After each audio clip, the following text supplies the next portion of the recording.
وہ جو حرفوں والا تالا ہوتا ہے جس کو ان حروف کا پتہ ہوتا ہے، اور وہ جسے ان کا پتہ نہیں ہوتا، دونوں کی قوت کا فرق تو آپ سمجھ سکتے ہیں.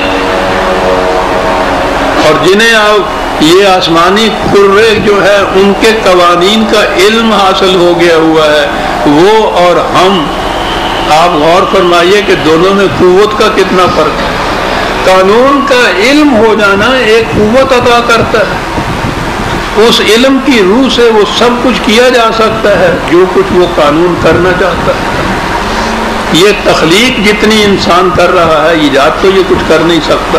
یہ تخلیق وہاں کرتا ہے جہاں قانون کا علم اس کے حاصل ہوتا ہے. جتنا جتنا قانون کا علم حاصل ہوتا جائے گا اتنی ہی قوت بڑھتی جائے گی انسان کی، ان اقوام کی کہ جن کو یہ قوت حاصل ہوگی. قرآن نے تو اسی لیے اتنا زور دیا ہے تسخیر فطرت کے اوپر. وحی کی روح سے جو تقویت حاصل ہوتی ہے رسول کو، جو یقین حاصل ہوتا ہے رسول کو، وہ یہ ہے کہ یہ وہ قوانین ہیں جن کا اس کو علم ہو جاتا ہے، اور اسی کو پھر وہ کنوے کر دیتا ہے، آگے پہنچا دیتا ہے. جو بھی پھر انسانوں سے ان قوانین سے واقف ہو انہیں وہ قوت حاصل ہو جاتی ہے. ذی قوت ان کے بعد کہا عند ذی العرش مکین. کس کی طرف سے یہ قوت اس کو ملی ہے؟ ذاتی نہیں ہے. ذاتی اعتبار سے تو انا بشر مثلکم تھا صرف. یہ قوت جو وحی کی روح سے ملی ہے اس خدا کی طرف سے. اب خدا کے متعلق ذل عرش مکین، عرش کائنات میں اس کے قوانین کار فرما ہے، اور ان کے اوپر جو مرکزی کنٹرول ہے وہ خود اس کے اپنے ہاتھ میں ہے. جس کے ہاتھ میں کائنات کے پورا مرکزی کنٹرول ہے اس کی طرف سے اس رسول کو یہ تقویت حاصل ہوئی. تو اتنی بڑی بنیادی اساسی قوتوں کا مالک، مرکزی قوتوں کا مالک، اس کی طرف سے اس رسول کو یہ تقویت حاصل ہوئی ہے. اور تقویت ہے جو وحی نے ان کو دی ہے، قوانین خداوندی نے اس کو دی ہے. یہ ہے وہ قوت جو اس رسول کو حاصل ہے. اس کی بنا پہ اب اگلی دو باتیں آئیں، مطاعن سما امین. وہاں بات تھی کہ یہ رسول ہے، پیغامبر ہے. پہلے بھی یہ خیال آیا تھا، اور ہمارے دور میں خاص طور پہ اس کو نمودار کی. بعض لوگوں نے کہا کہ رسول تو صرف ایک معاذ اللہ ڈاکیہ ہوتا ہے، بس وہ خدا کی طرف سے چٹھی رسان کی طرح چٹھی لاتا ہے، چٹھی ڈیلیور کر دیتا ہے، بس اس کے بعد اور کچھ نہیں وہ ہوتا معاذ اللہ. اور بڑا افسوس ہوا مجھے، آپ کو بھی ہوگا، کہ یہ بات ان کی طرف سے کہی گئی جنہوں نے اپنے فرقے کا نام اہل الذکر والقرآن رکھا اپنے. اہل قرآن جن کو نام کہا گیا ہے، وہ قرآن کی طرف نسبت اور رسول کے متعلق یہ کہ وہ صرف ایک ڈاکیہ معاذ اللہ ہوتا تھا اور اس کے بعد کوئی نبوت ہی ہوتی. یہ وہی کہ میں یہ چیزیں بیان کرتا چلا آ رہا ہوں 25 سال سے کہ نبوت جو ہے وہ ہے وحی کا ملنا. اس میں تو نبی کا اپنا کوئی ہاتھ ہوتا نہیں ہے، کوئی خصوصیت اپنی نہیں ہوتی.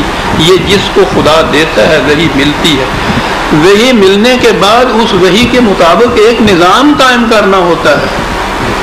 یہ ہوتا ہے فریضہ اس نبی کا. اس فریضے کے لیے اس کو رسول کہا جاتا ہے. رسالت کے معنی نبوت یا وحی کا پہنچا دینا ہی نہیں ہے، بلکہ عملاً اسے ایک نظام کی شکل میں قائم کرنا بھی ہوتا ہے. یہ ہے فریضہ رسالت کہ جب وہ اس نظام کو قائم کرے گا تو پھر اس کی عطایت لازم آ جائے گی. یہ عطایت در حقیقت نظام خداوندی کی عطایت ہے. نبی اکرم صلی اللہ علیہ وسلم سے بھی جب کہا گیا ہے کہ لوگوں کے درمیان قرآن کے مطابق فیصلے کرو، تو وہ یہی نظام ہے جو قرآن کے مطابق قائم ہوتا ہے. اس میں نبی اکرم صلی اللہ علیہ وسلم سب سے پہلے مرکز تھے. حضور قرآن کے مطابق فیصلے کرتے تھے. اب یہ بات نہیں تھی کہ مذہب کی طرح اپنے اپنے طور پر جس کا جی چاہے خود اپنے اس کی عطایت کر لے، اس کی پیروی کر لے. یہ بات نہیں. یہ ایک اجتماعی نظام ہے جس میں اس نظام کی عطایت کی جائے گی. ہر فرد ایک ہی طرح سے عطایت کرے گا. جماعت بنے گی، اجتماعی نظام ہوگا، مملکت ہوگی، مملکت کے قوانین ہوں گے جن کی اطاعت کی جائے گی. یہ ہے نظام خداوند. اور اس نظام کے متعلق قرآن نے کہا کہ یہ رسول اللہ کی زندگی تک نہیں ہے، آپ کے بعد بھی آگے چلے گا. تو وہ جو نبی اکرم صلی اللہ علیہ وسلم کی ایک چمکتی ہوئی حدیث ہے نا کہ تم پر میری سنت اور میرے خلفائے راشدین کی سنت لازم ہے، تو اس میں اپنا ہی نہیں کہا کہ میری ہی اطاعت، بلکہ میرے بعد یہ جو خلفائے راشدین میرے راستے پہ چلنے والے ہوں گے ان کی اطاعت بھی تمہارے اوپر لازم ہوگی. تو یہ اطاعت در حقیقت اس نظام کی ہے جو قرآن کی روح سے قائم کیا جاتا ہے، رسول اللہ صلی اللہ علیہ وسلم نے قائم فرمایا، پھر یہ آگے چلا. یہ الگ بات ہے کہ تاریخ کا یہ المیہ ہے ہمارا کہ وہ ایک مقام پہ جا کے رک گئی بات، لیکن یہ بات نہیں کہ رکنے کے بعد ختم ہو گئی. یہ جب جی چاہے وہ خلافت کا اثر نو تجدید ہو جائے گی، اور جب بھی یہ نظام قائم ہوگا دوبارہ اس کا نام کچھ بھی رکھ لیجیے گا. یہ وہی چیز ہے جو حضور نے فرمایا تھا کہ میرے بعد بھی جو اس نظام کو قائم کریں گے ان کی اطاعت بھی تم پر لازم آئے گی. نظام یا ایک حکومت جو کنٹینیوسلی چلتی ہے اس حکومت کی اطاعت جو ہے وہ تو ہر ایک پہ لازم ہوتی ہے. صدیوں تک ایک حکومت قائم رہتی ہے، اس کے قوانین بھی بدلتے ہیں، انداز بھی بدلتے ہیں، اسالیب بھی بدلتے ہیں، ارباب اقتدار بھی بدلتے ہیں، لیکن اس گورنمنٹ کی اطاعت کی جاتی ہے. یہ تھا وہ نظام خداوندی جسے آج دین کی اطاعت کہا گیا تھا. یہ قائم رہنی تھی. اس اعتبار سے وہ رسول صرف پیغام پہنچانے والا ہی نہیں ہوتا بلکہ پیغام کے مطابق نظام قائم کرتا ہے، اور اس اعتبار سے اس کی اطاعت لازم آ جاتی ہے. یہ اطاعت در حقیقت خدا کی اطاعت ہوتی ہے کیونکہ وہ احکام خداوندی ہی کی اطاعت کراتا ہے رسول یا یہ نظام، اور وہ امین ہوتا ہے. امین آپ کو معلوم ہے کہ دونوں باتیں آ جاتی ہیں. یہ امن سے یہ مادہ نکلتا ہے، اس کے معنی ہے امن قائم کرنے والا، امانت بھی اس کے اندر آتی ہے. امین کسی امین کے ہاتھ میں جو آپ دے دیتے ہیں اپنا راز ہو یا کوئی متاع ہو، اس کے بعد جو آپ کو اطمینان حاصل ہو جاتا ہے وہ اس امن کے اندر یہ چیز ہے. تو یہ جو نظام قائم ہوگا اس نظام میں امن بھی ہوگا اور امانات بھی اس کے اندر ہوں گی. رسول امین. اور آگے یہ بات کہی وما صاحبکم بمجنون، یہ لفظ اور جگہ بھی آیا تھا، دو لفظ ہیں، آپ رکھیے گا ٹھیک سر. مقام پہ بھی ہے جہاں کہا ہے کہ رسول ان لوگوں سے کہو کہ میں اتنا عرصہ بہت لمبی چوڑی باتیں آپ سے کہتا رہا ہوں، تلقین کی، تبلیغ کی، انی اعظکم بواحدہ، میں آج تم سے ایک بات صرف کہنا چاہتا ہوں، ایک بات، وہ سن لو. فطری طور پر ایک انسان واقعی اس پہ آ جائے گا کہ ایک ہی تو بات ہے جو یہ کہنا چاہتا ہے، تو سن لو. آگے کہا کہ وہ بات ایسی نہیں ہے کہ چلتے چلتے تم سن لو، وہ بڑی اہم بات ہے. کھڑے ہو جاؤ خدا کے لیے، سارے نہیں صحیح، ایک ایک دو دو کر کے کھڑے ہو جاؤ. حسنا و تبا، ٹھیک ہے کھڑے ہو گئے.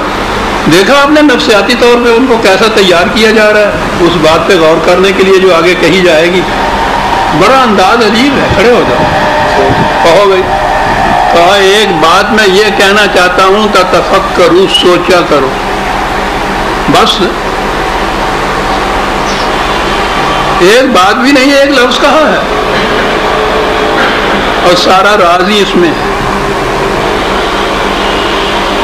اگر تم نے سوچنا شروع کر دیا جو میں کہہ رہا ہوں تو تم اس نتیجے پہ پہنچو گے وہ بات ما بصاحبکم بمجنون کے ایسا کہنے والا پاگل نہیں تھا.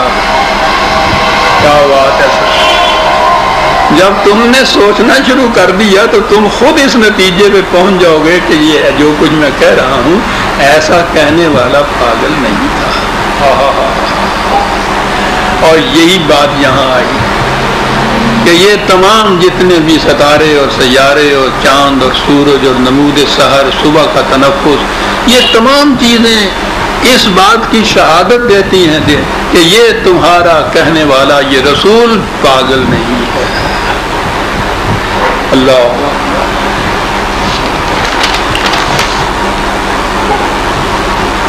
اس کا مقام سمجھنا چاہتے ہو؟ وہاں بھی یہ سورہ النجم بھی یہ مقامات آئے ہوئے ہیں اور میں نے بڑی تفصیل سے بیان کیے ہیں کہ مقام محمدی میرا ایک مقالہ بھی ہے، اس میں سورہ النجم کی تفسیر بھی ہے، اس میں یہ مقامات بھی آئے ہیں، یہاں ان کو دہرایا ہے کہ اس کا مقام کیا ہے؟